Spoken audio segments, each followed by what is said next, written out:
Hello and welcome to my first video of A-level physics. This covers forces and acceleration. If you're studying OCR Physics A, it's 3.2, section 3.2, and it's the first part of the specification. So a force is just a push or pull in a particular direction. It's measured in newtons, and the textbook for this course defines a newton, 1 newton, as the force that causes an object to accelerate with an acceleration of 1 meters per second squared. So that is the definition of a newton, which forces are measured in. So free body diagrams, you need to know how to draw a free body diagram which show the body on the forces, on which the forces act, and the directions of each force. So take a square or a circle or anything. If this was a plane moving in the air at constant velocity, you would say that the thrust provided by the engines acts forwards, right is forwards. That can be F for force, and the drag acts backwards. And these are equal forces, and therefore the plane's moving at a constant velocity. This is an example of Newton's first law, which we'll come on to in topic 3.5 of OCR-A. So there's several types of forces, one of which is weight. Now weight acts directly downwards due to gravity, so you can have, I want to change my pen colour, a force acting downwards, which is W for weight, and it acts downwards due to gravity. So gravity pulls everything towards the earth. It's not mass. Mass is something different. Weight changes depending on the value of G, and on Earth G equals 9.81. You can calculate the weight of something with the equation W equals mg, where W is weight, m is the mass, and G is the gravitational field strength, or gravity, I'll just put it for shortness. So that is the force of weight. Secondly, you have normal contact force. You have a surface, and say you have a book on it. The surface exerts a force equal and opposite to the force of the object.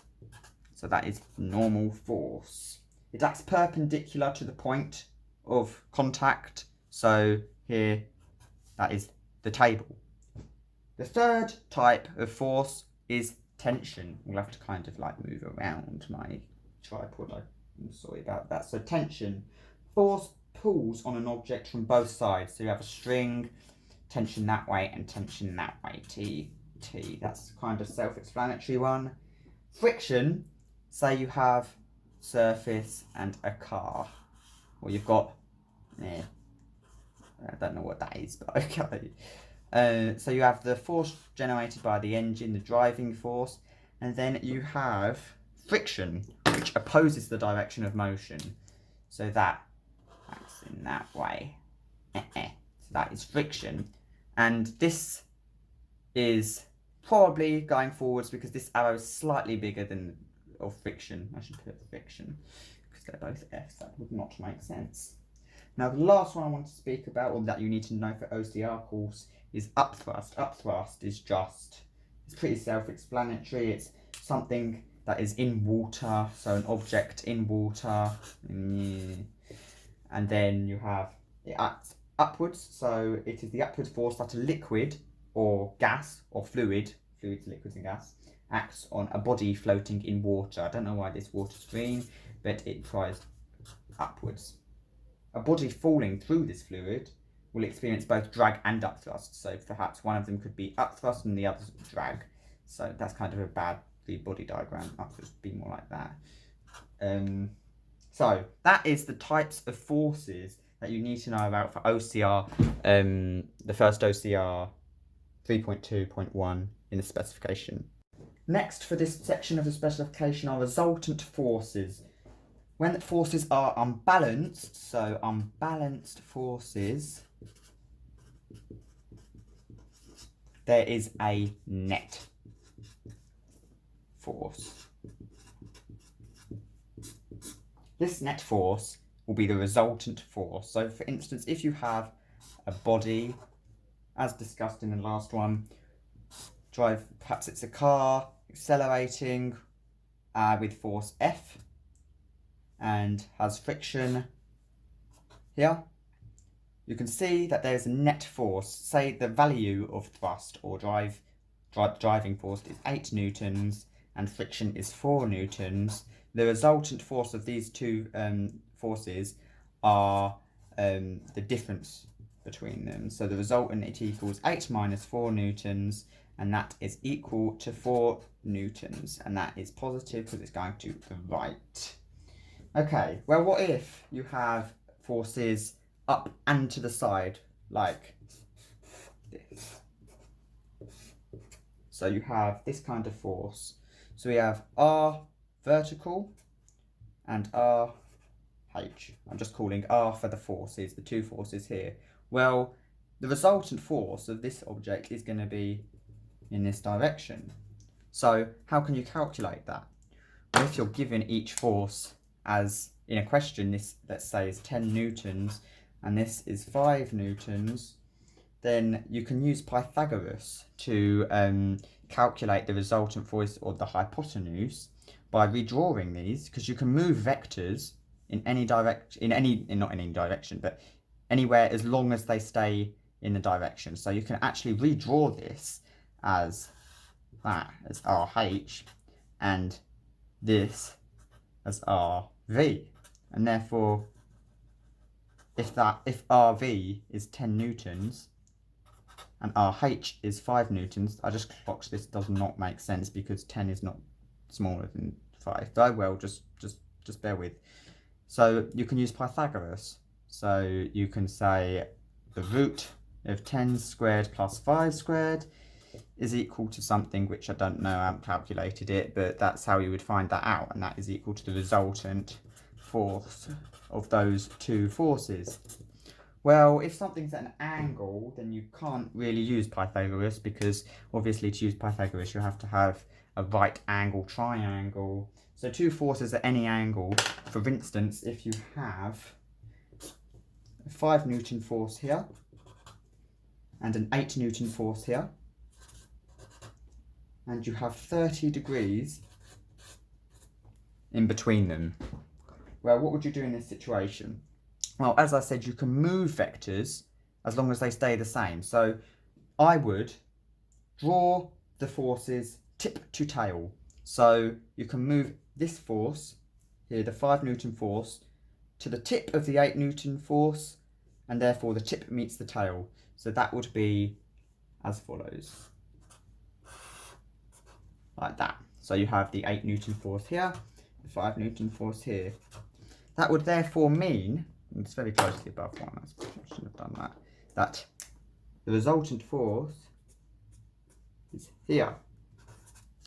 So how would you work that out? Well, you would say that this is angle O,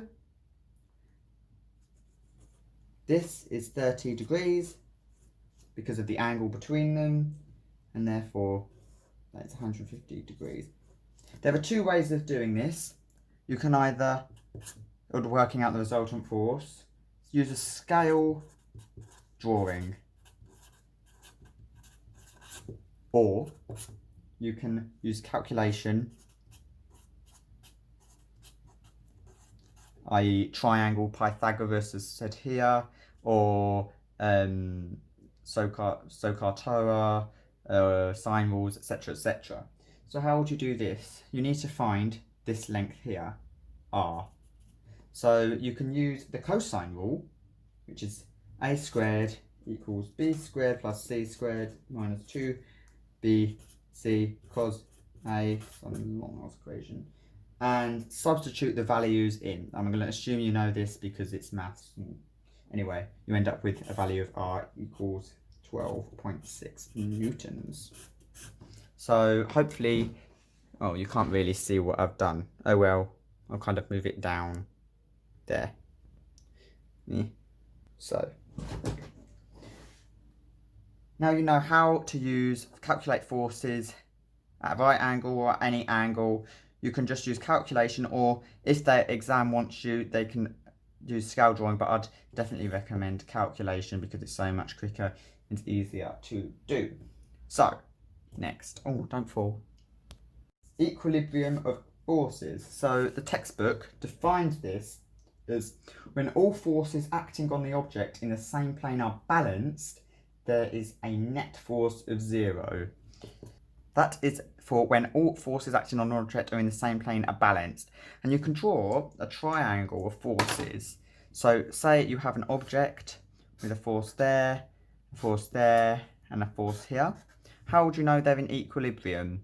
Well, if you draw them, move the vectors tip to tail, then you will know that if it is in equilibrium, the triangle, a closed triangle will form, so that could be ABC for each force. And if it is not closed, for instance, if there was a gap, say like that, then that is the resultant force there. So that's called a triangle of forces. I do apologise for my writing. Right, next, acceleration. Acceleration is proportional to the force that acts on the object. Okay, so Newton's second law, which will also be covered in topic 3.5, there's kind of like an overlap, if you will. F equals ma. So the force that acts on an object, say a car, it's got force of resultant force even of 20 newtons is equal to the mass times the acceleration. So if there's a 20 newtons force, that is because there is a mass of 10 kilograms and an acceleration of 2 meters per second squared, and that equals 20 newtons. So you can use this, rearrange it to find the mass, acceleration, etc. of an object that is experiencing a force, resultant force, and acceleration. It is the net force acting on the object. So if you had a question perhaps of a car with a mass of, I don't know, how much do cars weigh? Okay, I'm just going to say 30 kilograms. With friction going that way, you know, it's 5 newtons and a driving force of 20 newtons.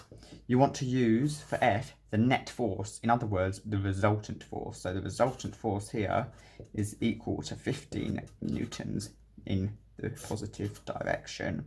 Therefore, you use 15 if you wanted to work out the acceleration. So you could say 15 newtons is equal to the mass, 30 kilograms, times A, and then rearrange that. So you get A equals, I've gone off the page, A equals 15 over 30, and is therefore 0.5 meters per second, a very slow car, or slowly accelerating car.